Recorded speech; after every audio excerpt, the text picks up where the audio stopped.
Hello guys. पिछले slide में हम लोगों ने पिछले वीडियो में हम लोगों ने देखा था चैप्टर 1 का सर्टेन पोर्शन सेल स्ट्रक्चर तक देख लिया। अब इसके बाद हम इस वीडियो में उसके बाद के चैप्टर्स को कवर अप करेंगे। जैसे कि सीधे हम पहुंचते हैं इसके सेकेंड पार्ट में, जो हम लोग वहां तक जो है सो सेल स्ट्रक्चर तक देख लिया गया है। अब नाउ मूव करते हैं, फिर से सेल स्ट्रक्चर को हल्का सा रिवाइज कर लेते हैं। यहाँ तक हो गया था। Structure of a cell, a typical cell consist, एक सामान्य कोशिका 4 पार्ट होता है। एक तो इसका ये न्यूक्लियस है, दूसरा क्या है इसका ये जो आउटर पोर्शन न्यूक्लियस के बाहर, दिस इज साइटोप्लाज्म। न्यूक्लियस और साइटोप्लाज्म मिलकर बनता है प्रोटोप्लाज्म, और इस सब को ढके होता है सेल मेम्ब्रेन। और प्लांट सेल में सेल मेम्ब्रेन के अलावा एक और ऊपर से लेयर होता है जिसको कि हम लोग कहते हैं cell wall. This is simple structure. यहां तक हम लोगों ने देख लिया था। अब हम बात करते हैं इसके सेल के बहुत कुछ ऑर्गेनल्स है। ऑर्गेनल्स कहने का मतलब ये है कि जो हमारे सेल के मेटाबॉलिज्म में या सेल बहुत सी एक्टिविटी जो काम करती है उसमें उनका अहम रोल होता है। तो डिफरेंट टाइप के होते हैं, इसको थोड़ा सा फोकस करना जरूरी होता है क्योंकि इससे अक्सर सवाल एग्जाम में पूछे जाते हैं। तो सबसे पहले हम लोग बात करते हैं एंडोप्लाज्म रेक्टिकुलम।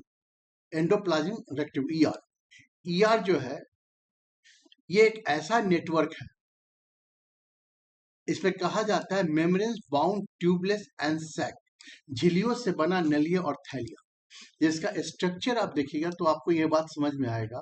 और प्रेजेंट कहाँ होता है तो साइटोप्लाज्म पे। पहली बात इतना ही जान लीजिए कि ईआर जो है हमारा एंडोप्लाज्मिक रेक्टिकुलम, ये हमारा साइटोप्लाज्म में होता है and closely associated with the nucleus. दो सिस्टम में आया, एंडोप्लाज्मिक रेक्टिकुलम कहाँ होता है तो साइटोप्लाज्म होता है और closely associated with the nucleus. तो इसका अगर फिगर को आप देखिएगा तो यहाँ पर आपको ये फिगर नजर आएगा। जैसे ये आपका एक न्यूक्लियस अगर मान लेते हैं तो ये वाला जो पोर्शन जो आप देख रहे हैं, ये पोर्शन, यही पोर्शन है आपका ईयर, जो न्यूक्लियस के एकदम सटे होता है साइटोप्लाज्म। तो पहला चीज हो गया कि साइटोप्लाज्म क्या होता है तो न्यूक्लियस से सटे होता है। ये this is the first thing. तो अब इसमें दो तरह का होता है, एक होता है रफ ईआर, आरईआर जिसको कहते हैं, और दूसरा होता है हमारा स्मूथ ईआर, एशिया। तो रफ ईआर और स्मूथ ईआर में पहला डिफरेंस ये है कि रफ ईआर में पहला चीज ये होता है कि राइबोसोम्स अटैच्ड होते हैं।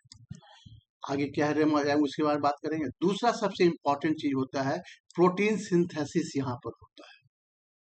इस दो पॉइंट को नोट करना है। पहला का नोट ये करना है कि इसमें राइबोसोम जुड़े होते हैं, और दूसरा पॉइंट ये है कि प्रोटीन का सिंथेसिस यहाँ होता है। पहला हो गया, दो चीज समझ में आ गया। अब स्मूथ एसिड, यहाँ पर राइबोसोम्स नहीं होते हैं, लेकिन ये बनाता है लिपिड और फैट का निर्माण यहाँ होता है। क्लियर हो गया। आरईआर में प्रोटीन का निर्माण होता है और साथ ही साथ इसमें राइबोसोम जुड़े होते हैं, जबकि एसीआर में, स्मूथ एसीआर में राइबोसोम्स नहीं होते हैं और यहाँ पे हमारा लिपिड का निर्माण होता है। तो ये दोनों में बेसिक अंतर है। ये तो पहला चीज समझ में आ गया। दूसरा चीज क्या होता है, ये क्या करता है, send protein to Golgi apparatus, जो आगे चलकर देखेंगे गोल्गी एपरेटस कहाँ है।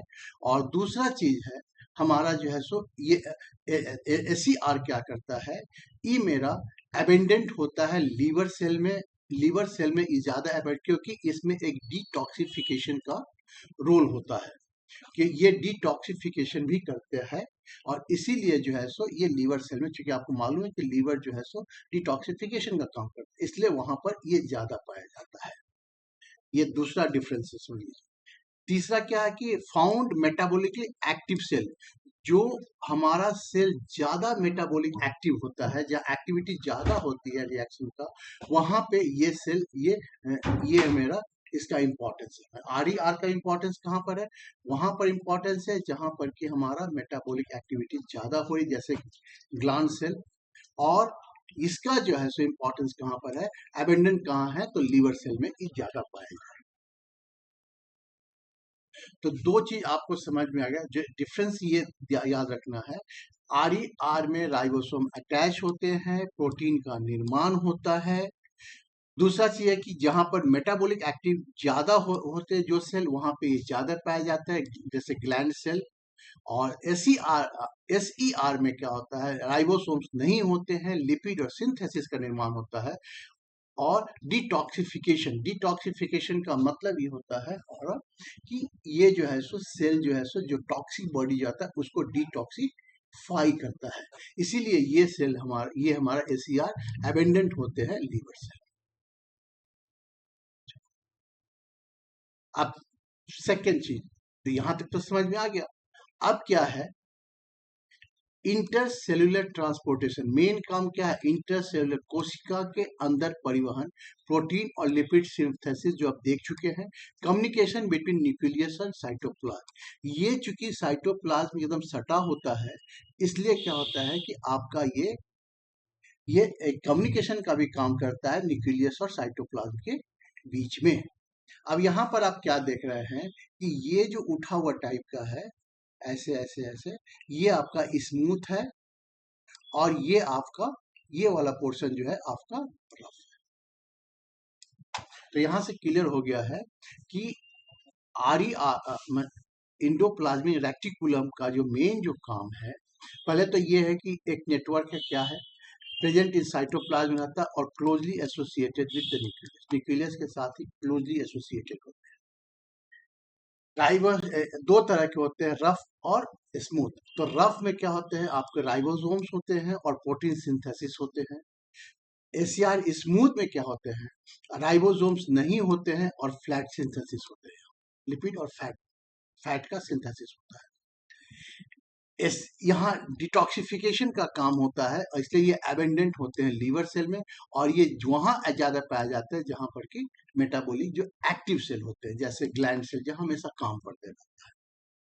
तो these are the basic difference के साथ साथ जो है सो हमारा ये, और सबसे बड़ी बात है कि act as a communication link between nucleus and cytoplasm. ये साइटोप्लाज्म में सटा होता है, इसलिए ये साइटोप्लाज्म और न्यूक्लियस का बिल्कुल एक कम्युनिकेशन लिंक का काम करता है। तो ये हमारा ये काफी इम्पोर्टेंट होता है, इसलिए जो है सो इसके बारे में जो है सो हम तो एंडोप्लाज्मिक रेटिकुलम का इतना कम से कम चीज आपको पता होना चाहिए। नाउ अब हम बात करते हैं, दूसरे हमारे एपरेटस होते हैं गोल्गी एपरेटस। कैमिलो गोल्गी के द्वारा ये डिस्क्राइब किया, तो ये सवाल पूछा गया है कि कैमिलो गोल्गी के द्वारा ये फाइंड आउट किया गया था। और इसका स्ट्रक्चर जो होता है, स्टैक फ्लैटेंड मेम्ब्रेन सेक, चपटी झिल्ली वाली थैलियां। बेसिकली ये एक तरह से ये पोस्ट ऑफिस का काम होता है और closely associated with the ER. मतलब कि ये ईआर के जैसे, ईआर किससे कलेक्ट होता है, तो देख रहे न्यूक्लियस से, न्यूक्लियस के बिल्कुल पास होता है, इसके बाद आपका ईआर होता है, और देन ईआर के जस्ट बाद आपका क्या होता है, तो गोल्गी एपरेटस होता है। ये जैसे आपका ये न्यूक्लियस हो गया, दिस इज द आपका ईआर हो गया, रफ है, उसके बाद स्मूथ होता है, और इसके बाद आपका जो है सो ये है, ये this is the Golgi apparatus, यही आपका गोल्गी एपरेटस होता है। तो पहला चीज समझ में आ गया कि गोल्गी एपरेटस कहाँ पे होता है, न्यूक्लियस के जस्ट बाद आपका आपका ईआर होता है, और ईआर के जस्ट बाद जो है सो आप क्या पाते हैं, तो गोल्गी एपरेटस पाते हैं। गोल्गी एपरेटस का बेसिकली काम क्या है, तो पोस्ट ऑफिस का काम है एक तरह का। ये पोस्ट ऑफिस का काम है। पोस्ट ऑफिस में क्या होता है, कैसे पत्र आता है, कहीं जहां जाना होता है वहां जाता है, तो ईआर से बना प्रोटीन गोल्गी में आता है, यहाँ मॉडिफाई होकर पैक होता है और फिर सही जगह भेज दिया जाता है, जैसे पोस्ट ऑफिस में काम होता है। तो अब इसका दो फेस वैसे माने जाते हैं, एक होता है सिस फेस, हालांकि इतना इंपॉर्टेंट नहीं है। सिस फेस का मतलब होता है यहां से जो है सो आप देखिएगा क्या, ये आपका सिस फेस है। सिस फेस का मतलब क्या हुआ कि जो फेस प्राप्त करता है। और दूसरा क्या होता है आपका ट्रांसफेस। ट्रांसफेस का मतलब होता है यहां से चीजें निकल रही है। जैसे एक इंटर करने वाला घर हुआ, दरवाजा हुआ, और दूसरा निकलने वाला दरवाजा हुआ। उसी प्रकार जो है सो ये सिस फेस और ट्रांस फेस का ये बेसिकली है। तो ये चीज बस गोल्गी अपरेटस का काम बेसिकली इतना ही है कि जो प्रोटीन या फैट जो बन रहा है हमारा ईआर में, उसको जो है सो सही जगह पे भेजना। दूसरा इंपॉर्टेंट हो गया कि ईआर न्यूक्लियस के बाद ईआर होता है, ईआर के बाद हमारा गोल्गी अपरेटस होता है। इसके आता है कि लाइसोसोम्स। लाइसोसोम, तो लाइसोसोम्स क्या है? ये सिंपली जो है सो मेम्ब्रेन बाउंड सेल, झिल्लियों से घिरा एक थैली है जो डाइजेस्टिव एंजाइम्स आपको रखता है। Enzymes made by RER. ये क्या होता है? एंजाइम चूंकि मालूम है कि प्रोटीन होते हैं और प्रोटीन किससे बनाया जाता है, तो आरईआर के द्वारा बनाया जाता है। इसलिए जो डाइजेस्टिव एंजाइम जो बनता है वो किसने बनाता है, तो आरईआर द्वारा बनाया जाता है। और यही डाइजेस्टिव एंजाइम जो है सो हमारा लाइसोसोम्स अपने पास रखता है। तो मेन इसका काम क्या होता है? Waste disposal. वेस्ट डिस्पोजल मतलब जो भी वेस्ट खराब आता है, जो टॉक्सिक होता है या जिसके लायक नहीं, उसको वो नष्ट करता है। डाइजेस्ट डैमेज ऑर्गेनल्स को भी ये पचा देता है। डिस्ट्रॉय फॉरेन पार्टिकल्स, तो जो डैमेज पार्ट है उसको भी पचाता है, और जो फॉरेन पार्टिकल जो बाहर से जो पार्टिकल्स आ गए हैं जो हमारे लिए यूज के नहीं है, उसको भी पचाता है। लेकिन इसका जो सबसे बड़ा चीज क्या होता है, अगर अगर ब्रस्ट कर गया तो क्या होगा? सेल्फ डाइजेशन के चला जाता है। मतलब कि ये चूंकि इसमें डाइजेस्टिव एंजाइम तो सेल को ही पचा जाए। इसलिए बहुत बार इसको जो है suicidal bag of the cell, आत्महत्या थैली भी कहा जाता है।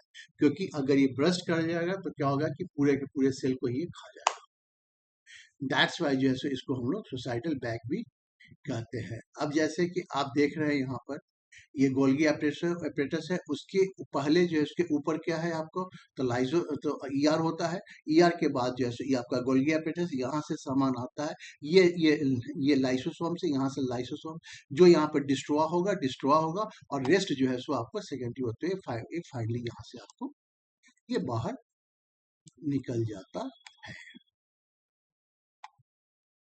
फ्लो ठीक है, उतना इंपॉर्टेंट नहीं है, बस मेन जितना चीज जानना जरूरी है। तो यहाँ तक तो हमने ईआर देख लिया, गोल्गी अपरेटस देख लिया, और लाइसोसोम देख लिया। अब इंपॉर्टेंट आता है हमारा एक सेल है माइटोकॉन्ड्रिया। माइटोकॉन्ड्रिया का स्ट्रक्चर आगे भी हम लोग देखेंगे ज्यादा अच्छा। बेसिकली ये इस टाइप का एक स्ट्रक्चर है। डबल डबल मेम्ब्रेन का मतलब कि एक आउटर मेम्ब्रेन होगा और एक इसका इनर मेम्ब्रेन होगा। उतना जरूरी नहीं है। क्रिस्टे आपका ये जो फोल्ड है इसको हम क्रिस्टे कहते हैं, इस टाइप के फोल्ड को। और इनर, और ये पूरा का पूरा जो है सो ये फ्लूइड में रहता है, जिसको मैट्रिक्स में। तो माइटोकॉन्ड्रिया जो है सो बहुत इंपॉर्टेंट हो जाए, जिसका main site of cellular respiration. जब हम लोग खासकर जब रेस्पिरेशन की जब बात करेंगे, रेस्पिरेशन में हमेशा एक टर्म आएगा कि माइटोकॉन्ड्रिया में ही सारा जो है सो ऑक्सीजन के साथ जो रिएक्शन जो हो रहा है या एनर्जी का ट्रांसफॉर्मेशन, वो माइटोकॉन्ड्रिया में ही। तो मेन इसका काम आता है एटीपी प्रोडक्शन, एटीपी का निर्माण, जो हमारा एनर्जी के रूप में यूज होता है। यही चीज को हम लोग आगे खासकर रेस्पिरेशन में बहुत ज्यादा इंपॉर्टेंट रोल प्ले करता है। इसका होता है कि वैक्यूल्स। वैक्यूल्स का मतलब होता है कि वो स्पेस जहां पर कि चीजें जाके जमा होती है। बेसिकली स्मॉल और टेम्पोररी वैक्यूल, इसमें मेन चीज होता है कि ये इसका इसका वैक्यूल का जब आप देखिएगा तो वैक्यूल इस टाइप का बना होता है। सिंपली जो है किसी सेल में देखिएगा तो ऐसे यह सेल हो गया, तो इसके अंदर जो है सो ये वैक्यूल जो है सो प्लांट सेल में बड़ा होता है और एनिमल सेल में बहुत छोटे होते हैं। तो बेसिकली इसका मतलब होता है कि स्टोर्स, जितने भी चीजें जो है store, sugar, amino acid, protein, ये सारे के सारे को ये स्टोरेज के रूप में ही ज्यादा काम आता है। मतलब कि प्लांट सेल में चूंकि स्टोरेज का काम स्टोरेज होता है, आपको बहुत सारे प्रोटीन और सब स्टोर करता है, इसलिए ये स्टोरेज के रूप में ज़्यादा यूज होता है। और इसीलिए जो है सो प्लांट सेल में देखिएगा कि आपका जो है सो लार्ज सेंट्रल वैक्यूल्स पाया जाएगा। लेकिन इतना यहाँ पर उतना ज़्यादा एनिमल में उतना बड़ा नहीं होते हैं। यहाँ पर बेसिकली जो है सो टर्गर प्रेशर, बेसिकली जो है सो टर्गर प्रेशर का मतलब क्या हो कि जो उसके शेप को मेंटेन रखने के लिए जरूरी है, सिंपल सा चीज है। इसमें एनिमल में आपका टेम्पोररी और छोटा होता है, और लेकिन जब यूनिसेलुलर में आएंगे तो जाहिर सी बात है ये पूरा का पूरा खाना जो है सो, जैसे अमीबा वगैरह जो खाना जो है सो अमीबा, वो पूरा का पूरा अपना वैक्यूल्स में, बस इतना ही है, इससे ज्यादा इसमें नहीं है। इसके बाद एक इम्पॉर्टेंट होता है प्लास्टिड्स, जो सिर्फ प्लांट में पाया जाता है। प्लास्टिड सिर्फ प्लांट में पाया जाता है। इसका मेन काम है सबसे पहले क्लोरोप्लास्ट। क्लोरोप्लास्ट जो होता है क्या, जो फोटोसिंथेसिस में काम आता है। ध्यान दीजिए, क्लोरोप्लास्ट फोटोसिंथेसिस और mitochondria energy energy transformation, energy formation, जो आपका रेस्पिरेशन में काम। तो तीन तरह के होते हैं, क्लोरोप्लास्ट, क्रोमोप्लास्ट और आपका ल्यूकोप्लास्ट। तो क्लोरोप्लास्ट जो है, अब इसका बारे में डिटेल थोड़ा सा हम लोग जब प्लांट के बारे में फोटोसिंथेसिस पढ़ेंगे, जानेंगे, तो वहाँ इसको काफी डिटेल में पाया जाता है। फिलहाल इतना ही है कि क्लोरोप्लास्ट जो है सो आपको प्रकाश संश्लेषण का स्थान है, जहाँ पर साइट ऑफ फोटोसिंथेसिस होता है। और ये क्लोरोफिल रखता है। क्लोरोफिल का मतलब होता है जो हरे रंग का होता है, जिसके कारण जो है सो आपका जो है सो पूरा का पूरा संरचना, मतलब कि फोटोसिंथेसिस काफी हेल्प करता है। ये इसके पास अपना डीएनए और राइबोसोम्स, प्लास्टिड्स के पास, इस क्लोरोप्लास्ट के पास अपना डीएनए और राइबोसोम्स होते हैं। जैसा कि आपका सिमिलर माइटोकॉन्ड्रिया में सेम चीज होता है। एक आगे चलकर देखिएगा तो आपको पता चलेगा कि राइबोसोम्स और डीएनए और क्लोरोप्लास्ट एक ऐसा चीज है जिसके पास की अपना जो है सो राइबोसोम, डीएनए और राइबोसोम्स होता है। ऐसा इसलिए होता है क्योंकि एक थ्योरी है कि ये दोनों को दोनों क्या है कि अतः प्राइमरी है। अच्छा, इसको आगे हम देखेंगे, यहाँ पर कंफ्यूज कर लेंगे। सिंपल इतने जान लीजिए कि डीएनए और राइबोसोम की सॉरी, माइटोकॉन्ड्रिया और क्लोरोप्लास्ट पर अपना डीएनए और राइबोसोम्स होता है। क्लोरोप्लास्ट जो होता है रंगीन तो होते हैं, लेकिन हरा रंग छोड़कर बाकी रेस्ट रंग कलर का होता है। बेसिकली इसका काम होता है फ्रूट्स और फ्लावर को रंग देना। और ये डेफिनेटली जब का पॉलिनेशन में जब आप जाएगा, अट्रैक्ट पॉलिनेटर, जो पॉलिनेशन को सतंगी वगैरह आते हैं फूलों पर लगते हैं, उसके में सबसे ज्यादा इसका रोल होता है। तो आपने देख लिया क्लोरोप्लास्ट का काम क्या होता है, तो फोटोसिंथेसिस का काम है। वो ग्रीन कलर में उसमें होता है, क्लोरोफिल होता है। और क्रोमोप्लास्ट जो है सो ये बेसिकली डिफरेंट कलर का होते हैं, हरा छोड़कर, जो बेसिकली हमें फूलों को और फ्रूट को रंग देने का काम करता है। और ये इंपॉर्टेंट रोल प्ले करते हैं अट्रैक्ट पॉलिनेटर। खासकर जब हमारा पॉलिनेशन जो होता है, रिप्रोडक्शन में वहाँ पढ़ना है, तो आपको तो वहां पे इसका रोल सबसे ज्यादा। तो दोनों प्लास्टिड्स का रोल अलग अलग टाइप का। नेक्स्ट आता है आपका प्लास्टिड, एक और प्लास्टिड है ल्यूकोप्लास्ट, जो सिर्फ प्लांट में ही पाया जाता है। ये कलरलेस होता है और ये वहां पाया जाता है जहां पर कि आपको नन फोटोसिंथेटिक पार्ट होता है। जैसे जहां पर नन फोटोसिंथेसिस फोटोसिंथेसिस नहीं हो रहा है, जैसे रूट या जड़ में तो नहीं होता है, तो वैसे जगह जो है सो आपको ये खासकर ल्यूकोप्लास्ट पाया जाता है। इसका मेन काम होता है स्टोर। अब बहुत तरह के, अब तीन तरह के होते हैं। जैसे एमाइलोप्लास्ट आपको क्या स्टोर करते हैं, तो स्टार्च करते हैं। एलाइयो ओलिप्लास्ट ये आपका लिपिड स्टोर करते हैं। एलियोप्लास्ट ये आपका प्रोटीन स्टोर करते हैं। तो ल्यूकोप्लास्ट का मेन काम का स्टोरेज है।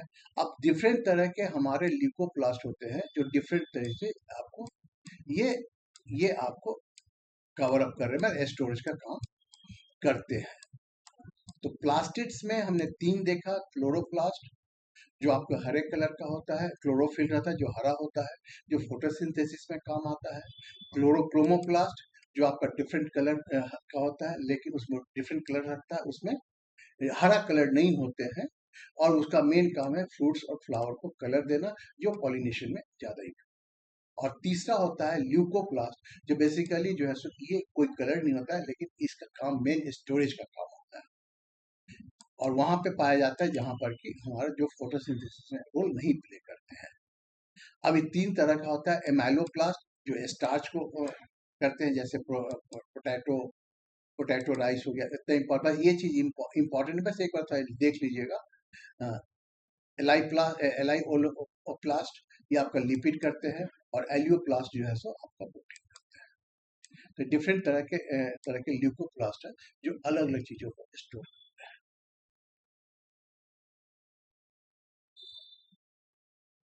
अब ये है 70S और 80S, ये बेसिकली जो है सो राइबोसोम जैसे कि प्रोटीन बनाने की मशीन, ठीक है, हर सेल में प्रोटीन बनाने का काम। ये 70S और 80S जो है, कई बार एक दो बार सवाल पूछा भी गया है कि ये बेसिकली जो है सो राइबोसोम्स के टाइप है और साइज और स्ट्रक्चर पे डिपेंड।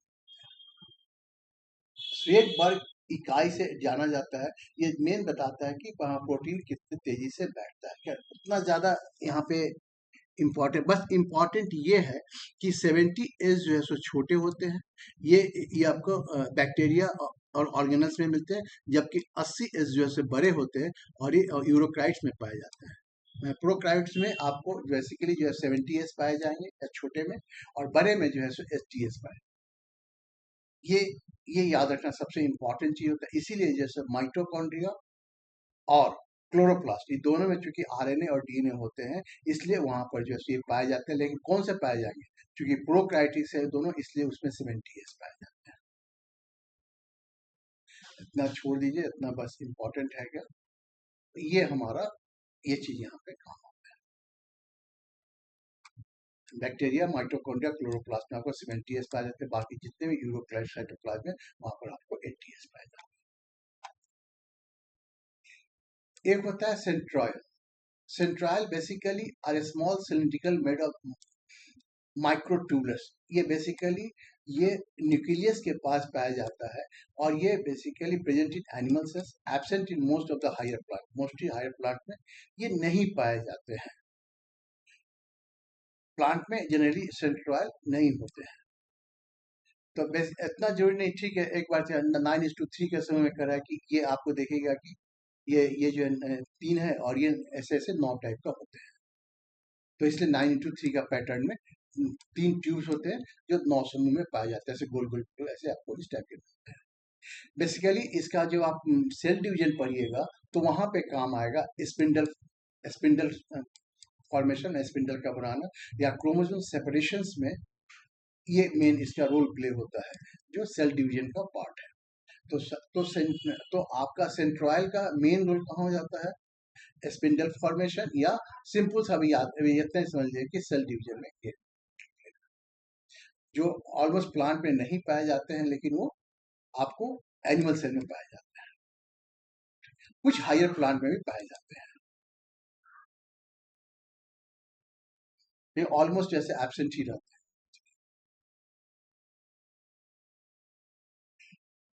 तो यहाँ पर मेरा जो है सो ऑर्गेनल्स का खत्म हो गया। तो ये आप देखा, एंडोप्लाज्मिक रेटिकुलम, उसके बाद आपका गोल्गी एपरेटस, देन आपका लाइसोसोम, इसके बाद आता है आपका वेसिकल्स, और उसके बाद प्लास्टिड्स। ये दो कम से कम इतनी चीजें काफी इंपॉर्टेंट होते हैं माइटोकॉन्ड्रिया। अब यहाँ पर सिंपल सा चीज आता है प्रोकायोटिक और यूरोकायोटिक। सिंपली प्रोकायोटिक और यूरोकायोटिक जो है सो ये आपका सिंपल होता है, और ये आपका कॉम्प्लिकेटेड या बड़ा होता है।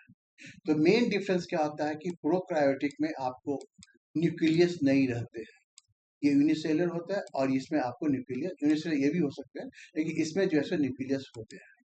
साइज बहुत छोटा होगा, साइज बड़ा होता है, सर्कुलर डीएनए एब्सेंट, ऑर्गेनल्स इसमें ऑलमोस्ट एब्सेंट होते हैं, क्योंकि एक ही सेल होता है इसमें, और इसमें प्रेजेंट होते हैं।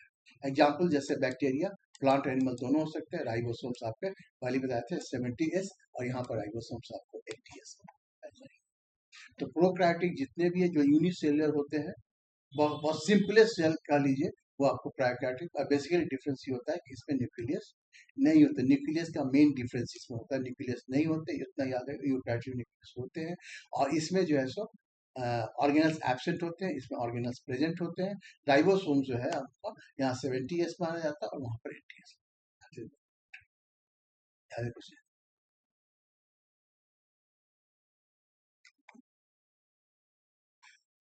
चलिए तो यहाँ पर अब ये टॉपिक खत्म होता है। अब यहाँ से जो सबसे एक इम्पॉर्टेंट टॉपिक है, जो ज्यादा समझने वाला चीज, जिसमें जो थोड़ा सा आपको फोकस रहना पड़ेगा यहाँ पर, और ये है आपका बायो,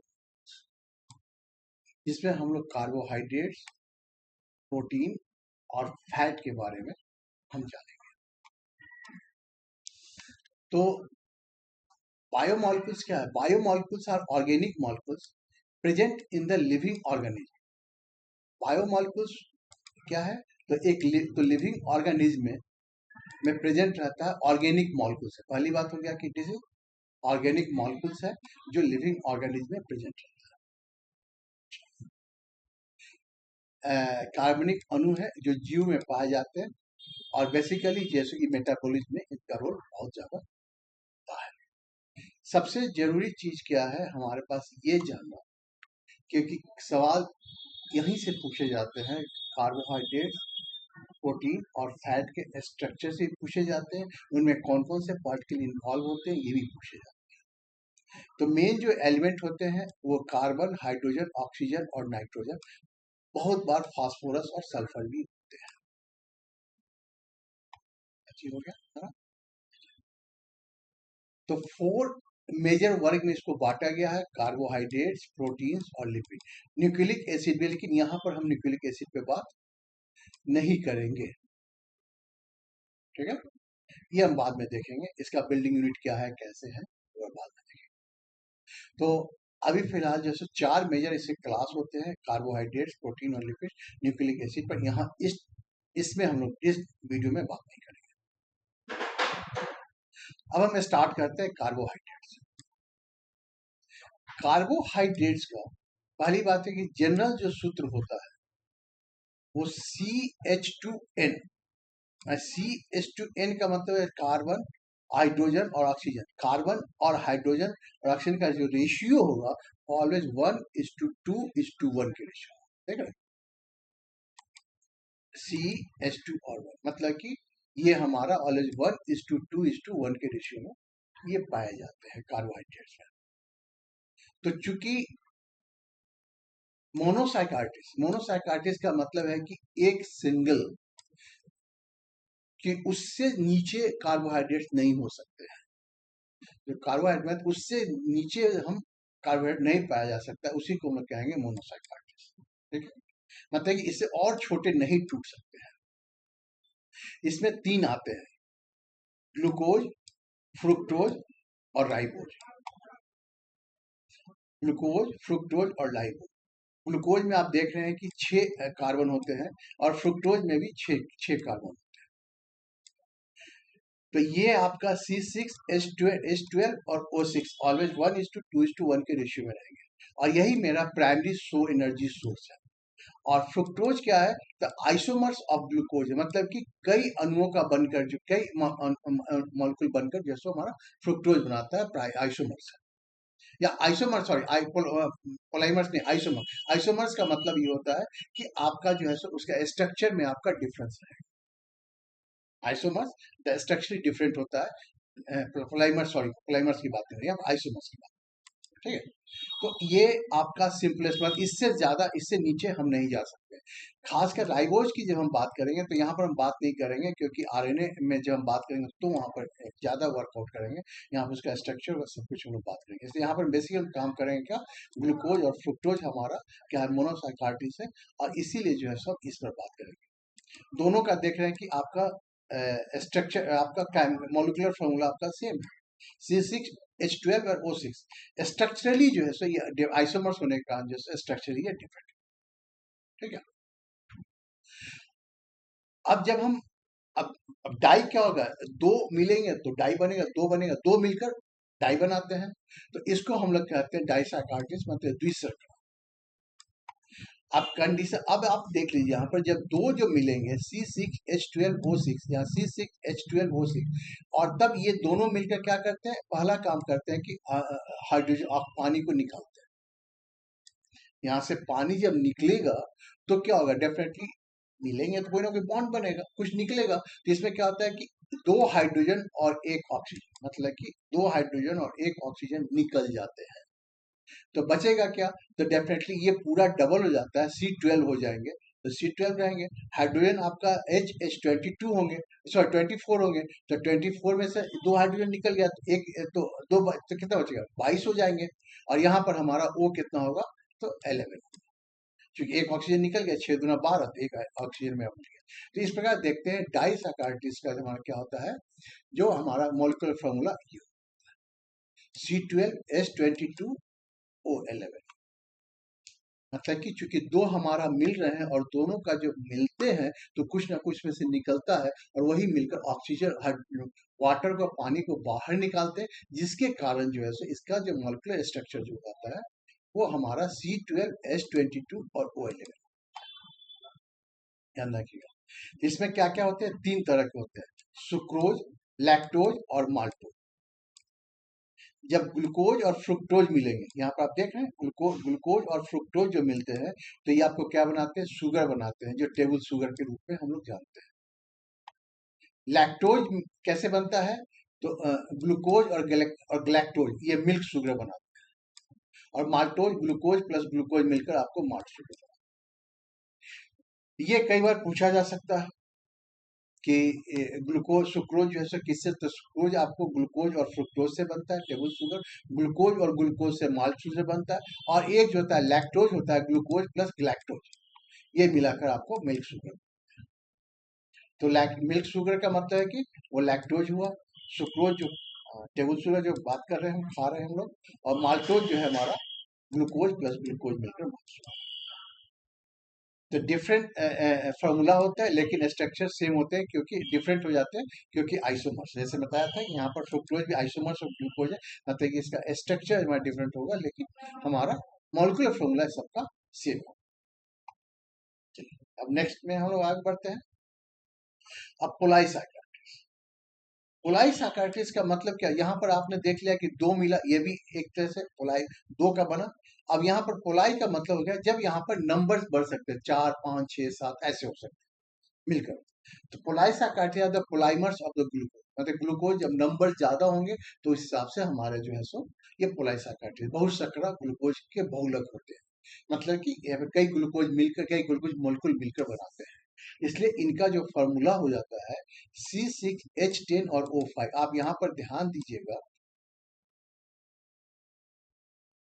यहाँ पर क्या हो रहा है आपके आपके C12, यहाँ पर देख रहे हैं कि दो मिल रहे हैं, तो C12H22O11 हो रहे हैं। पानी निकल और ज्यादा पानी निकल और ज्यादा निकलता है, इसलिए यहाँ पर जो है सो क्या होते हैं, कार्बन आइटम चेंज नहीं कर रहा है आपका, और ऑक्सीजन जो एक कम होते जा रहा है और हाइड्रोजन दो कम होते जा रहा है। इसीलिए पोलाइमर में जाते हैं तो हम लोग एक जनरल फॉर्मूला ले लेते हैं, C6H10O5, C6H10O5, जो मिलकर हमारे जो है सो पॉलीमर्स बनाते हैं। पॉलीमर्स का जो है सो मॉलिक्यूलर फॉर्मूला यही, यानी कई ग्लूकोज मिलकर पॉलीमर बनाते हैं। और ध्यान रखिएगा कि लंबी सीखना लॉन्ग चेन बनाते हैं, और इसीलिए जो है सो इसको पोलाइसाकार्टिस कहा जाता है। लेकिन यहाँ मॉलिक्यूलर फॉर्मूला न एन आपका चेंज हो सकता है, डिफरेंट हो सकता है। अब ये ग्लूकोज के दो फॉर्म होते हैं, एक होता है अल्फा ग्लूकोज और दूसरे को हम लोग कहते हैं बीटा फॉर्म। इसमें मेन जो डिफरेंस पाया जाता है वो OH ग्रुप के जो पोजीशन जो डिफरेंट होते हैं, उसी से ये अल्फा और बीटा का ये निर्माण आपको दिखा।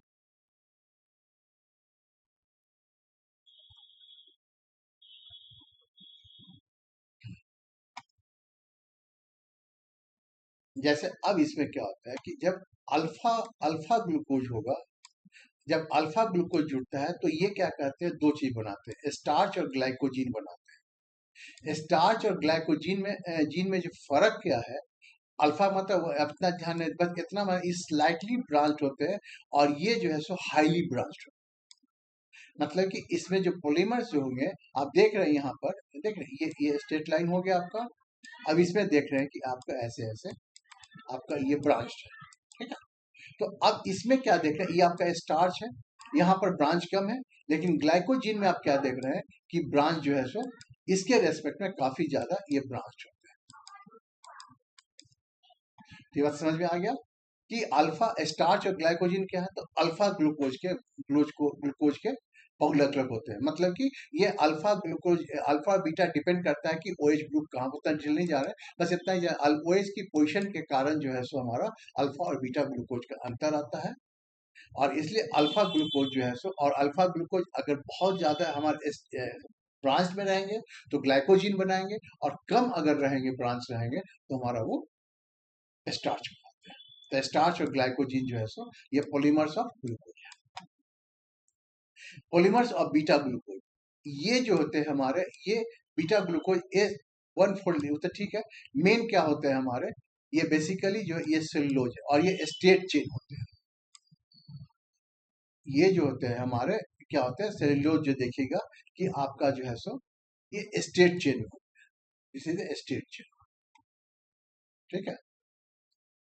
तो अल्फा और बीटा जो है और दूसरी चीज होते हैं, और ये कहाँ पाए जाते हैं, तो कोशिका पत्ती मतलब cell wall form the plant cell, और प्लांट सेल में जो है सेलुलोज कहाँ पाया जाता है, तो प्लांट सेल में पाया जाता है। इंसान जो है सो ये बीटा ग्लूकोज को, चूंकि स्टेट होने के कारण काफी स्ट्रॉन्ग रहता है, बॉन्ड नहीं टूटता है, इसलिए इंसान उसको नहीं पचा पाता है।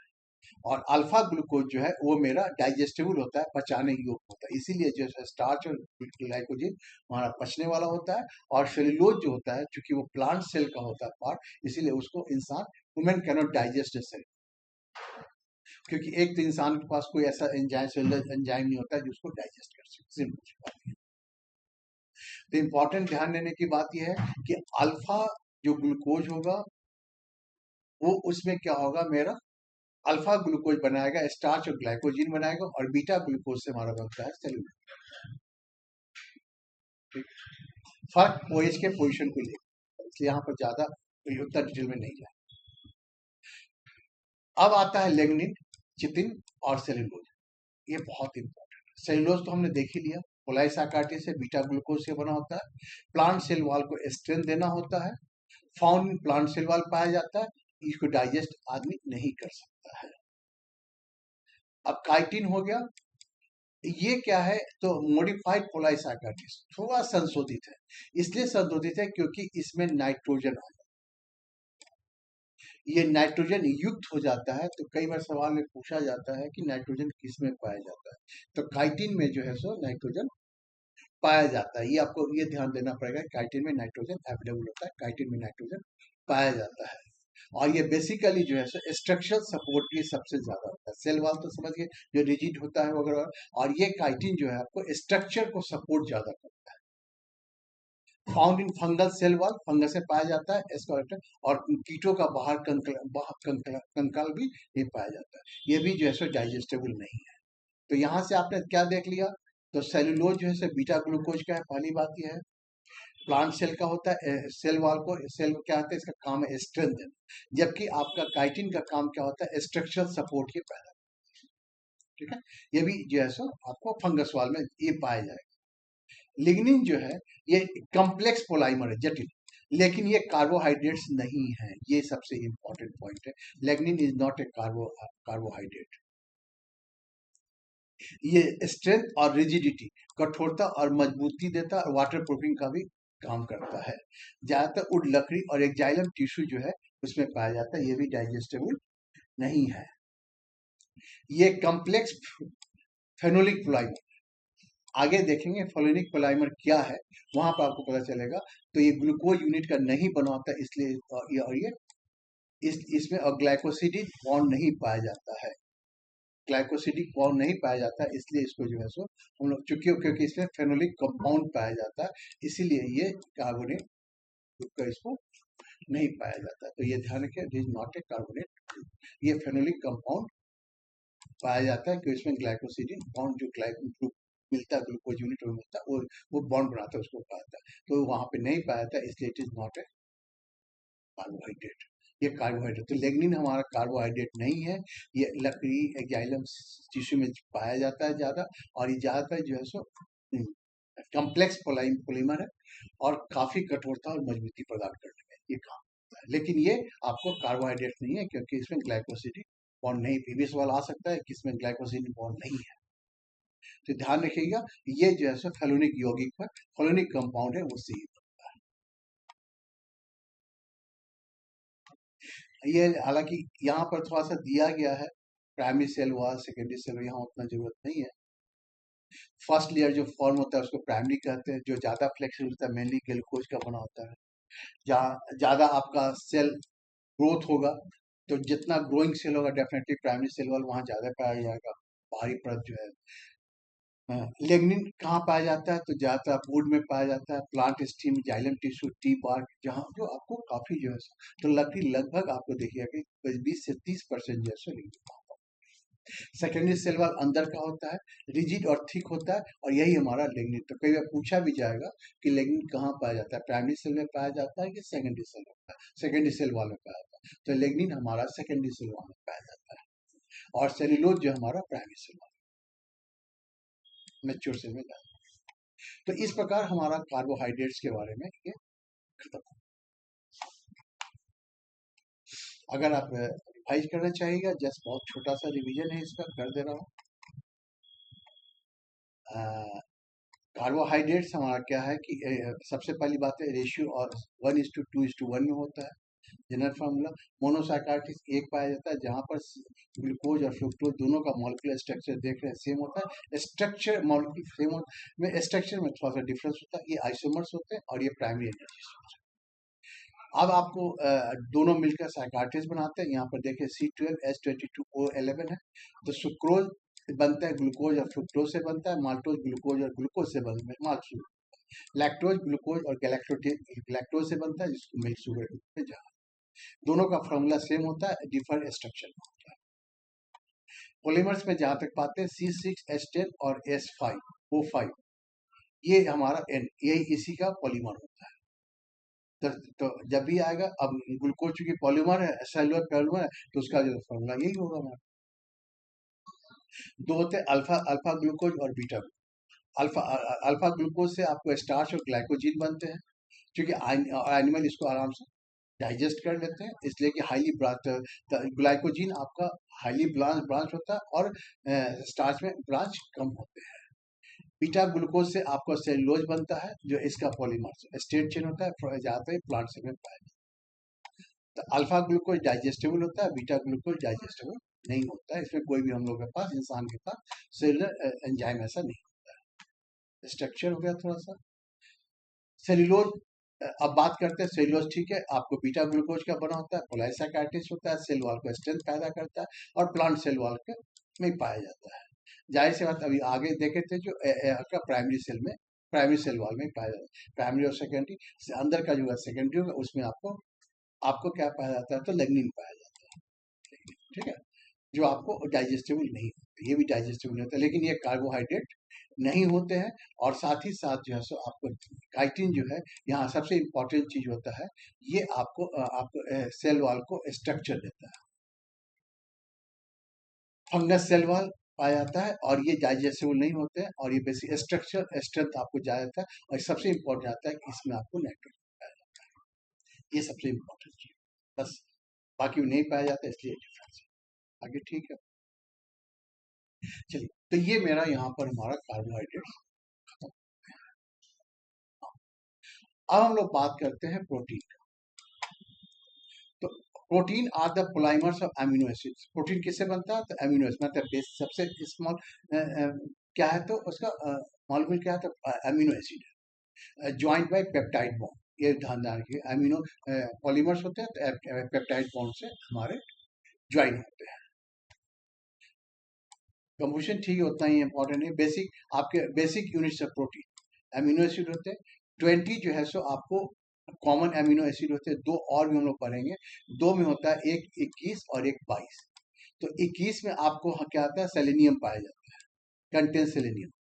और 22 को कहते हैं हम लोग पायरो पायरोलाइसिन, जिसमें आपको जो एनिमल में नहीं मिलता है।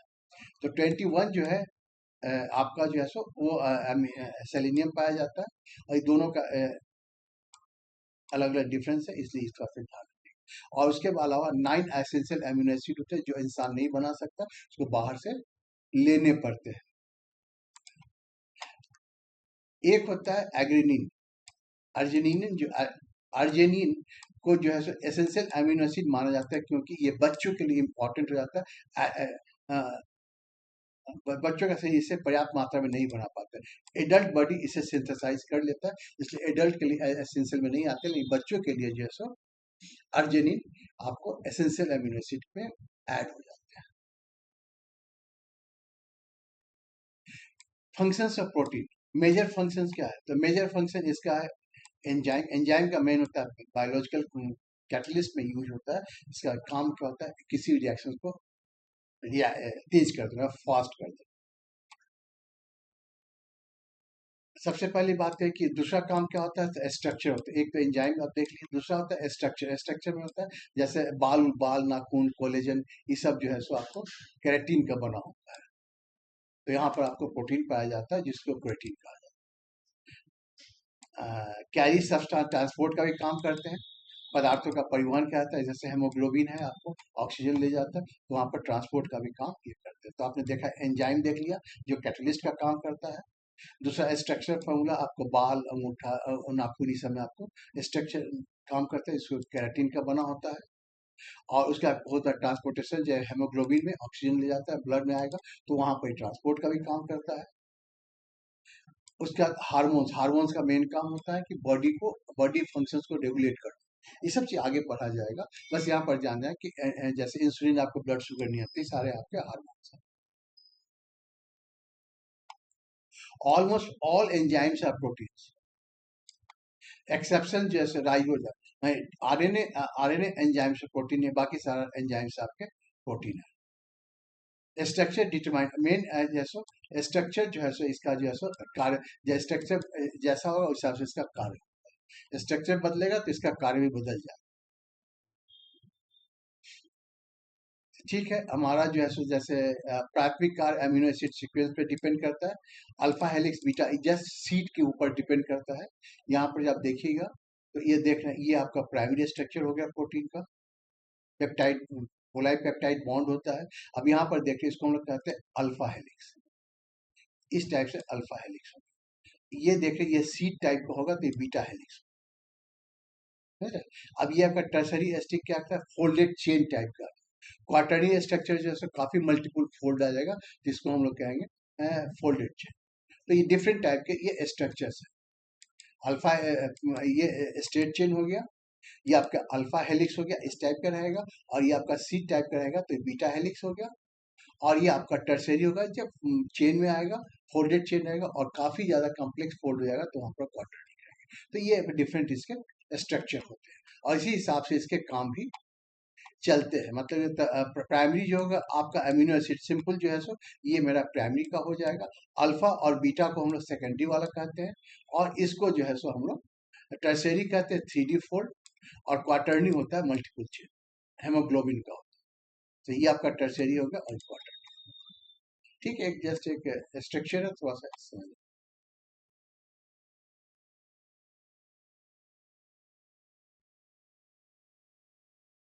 ठीक है, बाकी तो सही उतना यहाँ यहाँ उतना ज्यादा करने की नहीं है। प्रोटीन का उतना इम्पोर्टेंट, बाकी और भी चीज उतना ज्यादा करना। अब हम बात करते हैं लिपिड का। लिपिड बहुत इंपॉर्टेंट होते हैं। लिपिड्स आर वाटर इंसोल्यूबल, मतलब कि ये वाटर में घुलनशील नहीं है, ये ऑर्गेनिक कंपाउंड्स में, ऑर्गेनिक सॉल्वेंट में घुलनशील होते हैं। पहला चीज, इसलिए लिपिड आपको अलग हो जाता है। मतलब क्या होता है? The lipids are water insoluble, water में सॉल्युबल नहीं होते हैं, ये ऑर्गेनिक कंपाउंड में soluble. The types of lipids, different types के लिपिड्स होते हैं। अब आगे देखेंगे लिपिड। पहला तो ये है कि लिपिड्स क्या है? तो वाटर इनसॉल्युबल, और डिजॉल्व किस में? तो ऑर्गेनिक सॉल्वेंट में डिजॉल्व। डिफरेंट टाइप्स के आपके लिपिड, जैसे कि आप फैट, वसा क्या है? तो ग्लिसरॉल और फैटी एसिड मिलाकर, जिसको कि हम लोग ट्राइग्लिसराइड भी कहते हैं, फैट को क्या कहते हैं? ट्राइग्लिसराइड भी कहते हैं। और ये ग्लिसरॉल और फैटी एसिड, 3 फैटी एसिड मिलकर ये बनता है हमारा फैट बनता है। तो ग्लिसरॉल और फैटी एसिड, तीन को फैटी मिलकर हमारा ग्लिसरॉल और बेसिकली ये शरीर में स्टोरेज के रूप में बैटरी जैसे बैटरी स्टोर करता है एनर्जी, तो ये एनर्जी स्टोरेज के रूप में काम करता है। तो फैट क्या होता है, एक सॉलिड होते हैं रूम टेम्परेचर में वाला चीज। ये दो तरह के होते हैं, एक तो है कि ये सैचुरेटेड फैट होते हैं। सैचुरेटेड फैट का मतलब क्या हुआ कि अब इसमें कोई भी चीज आ नहीं सकता है, जस्ट ये सैचुरेट हर चीज का, इसका कोई भी जब बॉन्डिंग का बात करेंगे तो हर बॉन्ड जो है सो इसका देख रहे हैं, जैसे कि आपका जो है यहाँ पर देख रहे हैं ये सैचुरेट ये सिंगल बॉन्ड रहेगा तो सैचुरेटेड बॉन्ड, और कोई इसमें ऐड नहीं हो सकता है, तो इसलिए जो है सैचुरेटेड बॉन्ड। स्टोर इन और स्टोर कहाँ होते हैं, तो एडिपोज टिश्यू में ये हमारे स्टोर होते हैं। और ये लॉन्ग टर्म एनर्जी स्टोरेज का मतलब कि चूंकि सैचुरेटेड रहते हैं इसलिए काफी लंबे समय तक एनर्जी को स्टोर कर सकते हैं। कार्बोहाइड्रेट से ये ज्यादा एनर्जी पैदा करते हैं। ज्यादातर काम इसका जो है सो थर्मल इंसुलेशन का है या प्रोटेक्ट ऑर्गन्स को रक्षा करता है। तो जैसे आपका घी हो गया, मक्खन हो गया, इस समय क्या होता है, फैट होता है। तो ये सॉलिड फैट जो होते हैं उसमें ग्लिसरॉल और 3 फैटी एसिड जिसको फैट कहते हैं, उसी फैटी ग्लिसरॉल और फैटी एसिड मिलाकर आपको फैट बनते हैं जो उसको ट्राइग्लिसराइड। दूसरा होता है वाइल। वाइल भी क्या है, तो ये भी ट्राइग्लिसराइड है लेकिन इसमें अनसैचुरेटेड फैटी एसिड, मतलब इसमें डबल बॉन्ड देख रहे हैं। ये आपका ये तो एसिड का हो गया, और ये देख रहे हैं यहाँ पर सैचुरेटेड है, और यहाँ पर देख रहे हैं कि आपको यहाँ पे डबल बॉन्ड, इसीलिए जो है सो ये आपके सॉलिड होंगे और ये लिक्विड। तो वाइल जो होते हैं क्या होते हैं, लिक्विड होते हैं, लेकिन वो अनसैचुरेटेड फैट होते हैं, और ये मोस्टली जो है सो आपके प्लांट ओरिजिन। तो अनसैचुरेटेड फैट आपके ज्यादा हेल्दियर होते हैं। एसेंशियल फैटी एसिड का स्रोत आपको ये आपको होते हैं। दूसरी बात ये होती है, आगे देखेंगे हेल्दियर फैटी एसिड क्या है, लेकिन जो सबसे जो इम्पोर्टेंट होते हैं कि आपके जो है सो जो सैचुरेटेड फैटी होते हैं वो आपके जो है सो प्रॉब्लम करते हैं, क्योंकि वो आपका एक तो सॉलिड होते हैं, दूसरी बात आसानी से जो है सो टूटते हैं, और अनसैचुरेटेड जो होते हैं ये आपको वाइल वाइल होते हैं एट रूम टेम्परेचर, और सॉलिड रूम टेम्परेचर नहीं होते हैं, और इसीलिए इसको हेल्दियर माना जाता है कि बॉडी के लिए ये अच्छा होता है। जैसे सरसों का तेल हो गया, सूर्यमुखी तेल हुआ, जैतून तेल हुआ, ये सारे के सारे हमारे जो है सो वाइल के सेल में। तो वाइल और फैट में बेसिक अंतर है कि while is saturated fatty acid fatty fat है, और ये ट्राइग्लिसराइड है, और वाइल जो हमारा लिक्विड ट्राइग्लिसराइड है। अब एक जैसे कि आपको होते हैं जो हम बात कर रहे थे वहां पर फास्फोफोलिक एसिड, फास्फोफोलिलिपिड। ये फास्फोफोलिड जो होते हैं ये वहां पर आप देखे थे क्या कि 3 फैटी एसिड, यहाँ पर आपने जो देखा था 3 फैटी एसिड देखे थे, लेकिन इसमें जो है सो 2 फैटी एसिड। यहाँ पर क्या होते हैं, तो 2 फैटी एसिड होते हैं और एक फास्फेट आपका होता है।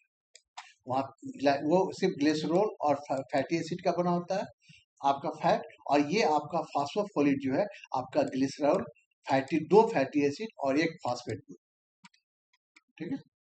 ये उसी प्रकार होता है जैसे टेडाफल मेढक के बच्चे जैसे इसका मॉडल होता है। ये मेन 2 फैटी एसिड का होता है कि 2 सीरा होता है, हेड जिसको हम लोग कहते हैं जल प्रेमी, और टेल कहते हैं जिसको हम लोग जल विरोधी। खासकर साबुन में जब आप बात कीजिएगा तो वहां पर इसका ये आपको नजर आएगा। सेल मेम्ब्रेन्स बनाने में इसका मेन काम होता है।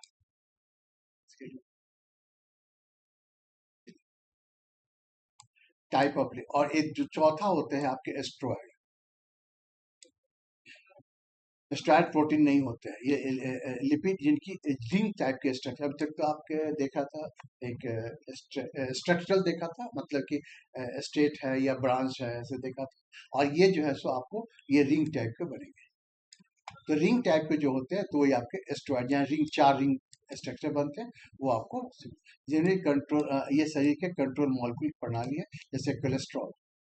तो कोलेस्ट्रॉल इज एस्ट्रॉइड जो आपको जिसमें स्ट्रक्चर जो है सो रिंग टाइप, खासकर हार्मोन्स टेस्ट्रोन एस्ट्रोजन ये दोनों जो है विटामिन डी विटामिन डी और बी7 ये सारे के सारे आप देखिए। हार्मोन जो है सो टेस्ट्रोन, ये एस्ट्रोजन जो है सो आपको हार्मोन है, लेकिन ये आपके प्रोटीन नहीं है, ये आपके एस्ट्रॉइड है, कोलेस्ट्रॉल और ये दोनों ये टेस्टोस्टेरोन, जो आपको रिप्रोडक्शन में आप पढ़ी गई हो, तो ये दोनों आपके स्टेरॉइड है, बाकी हमारे सारे हार्मोन प्रोटीन होते हैं। थोड़ा सा फैटी एसिड के बारे में बात कर ले। तो फैटी एसिड आपको जैसे पता आता है कि सैचुरेटेड फैट और अनसैचुरेटेड।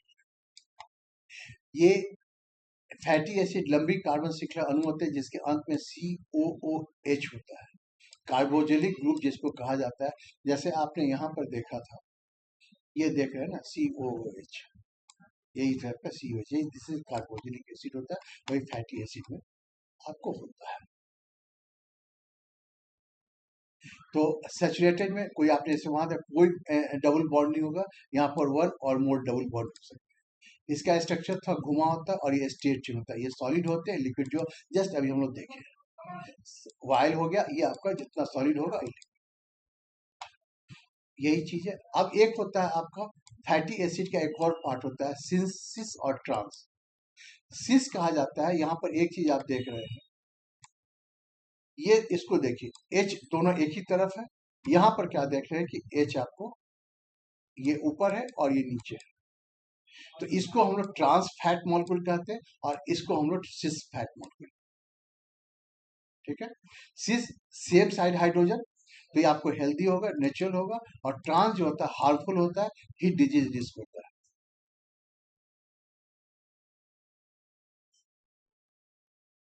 ये आपका हो गया। दूसरा फैटी एसिड में हमको आपका होता है आपके दो होते हैं, एक ओमेगा 3 और ओमेगा 6। ये दोनों के दोनों सिस फैट में पाता है। सिस फैट के दो पार्ट होते हैं, एक ओमेगा 3 और ओमेगा 6। तो ओमेगा में इसका ये डिपेंड करता है कि बॉन्ड कहाँ पर। ओमेगा 3 का थर्ड पे और 6 का मतलब 6 पे। तो आपका फर्स्ट डबल बॉन्ड आपका जो है डबल बॉन्ड कहाँ पे है, फर्स्ट या थर्ड में होगा, और यहाँ पे 6 कार्बन। ये इफेक्ट इसका एंटी इंफ्लामेटरी होता है और ये प्रो इंफ्लामेटरी होता है। सोर्सेज आपका फिश ऑयल, फ्लैक्सीड और सनफ्लावर ऑयल। फिश ऑयल वगैरह ओमेगा 6, तो इन दोनों का आइडियल रेशियो माना जाता है ओमेगा 3 और इस टू ओमेगा 6 का जो है सो 4:1। लेकिन ये दोनों के दोनों काफी हमारे इंपॉर्टेंट होते हैं। लिपोप्रोटीन जो हम लोग बात कर रहे थे, लिपोप्रोटीन जो है सो लिपिड का ही है। जो लिपोप्रोटीन जो है ये लिपिड प्लस प्रोटीन कॉम्प्लेक्स, ये ब्लड में फैट को ट्रांसपोर्ट करता है। ब्लड में जो फैट ट्रांसपोर्ट होता है उसी को हम लोग कहते हैं लिपोप्रोटीन। वो गेंद ये इस टाइप का बॉल टाइप है। तो यहाँ पर जो होते हैं आउटर लेयर इसका प्रोटीन होता है, द आउटर लेयर। और चूंकि आउटर लेयर प्रोटीन होता है, तो क्या होता है फास्फोलिपिड, ये वाटर फ्रेंडली होता है, तो आउटर लेयर प्रोटीन होता है। और फैट चूंकि आपको वाटर में नहीं घुलता है, इसलिए ये इनर लेयर में ट्राइग्लिसराइड और कोलेस्ट्रॉल आपको कहाँ ये इनर लेयर की तरफ पाए जाते हैं, क्योंकि ये वाटर से दूर रहते हैं। बस बाकी सब वही है।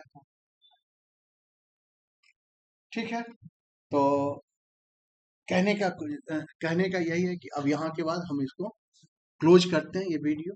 और चलिए, आप ये वीडियो को सुन रहे हैं, उम्मीद करते हैं कि आपको बहुत ज़्यादा इससे फायदा होगा। एक रिवाइज तो हो ही जाएगा, और साथ ही साथ जो अगर आप इसका और क्वेश्चन वगैरह चाहते हैं, जस्ट मुझे आप लिंक कीजिएगा, आपके व्हाट्सएप या जैसे भी होगा वो पहुंचाना मेरा काम है। इसमें बहुत सारे टेस्ट पेपर भी है, क्वेश्चन सेट भी है, या अब इसका PDF चाहिएगा तो इसका PDF भी आपको मिल जाएगा। आप इस कंटैक्ट नंबर पे 8789632844 पे आप कंटैक्ट कर सकते हैं। ओके, ठीक है। और इस प्रकार जो है so thank you very much, बहुत अच्छा लगा आप लोग से बात कर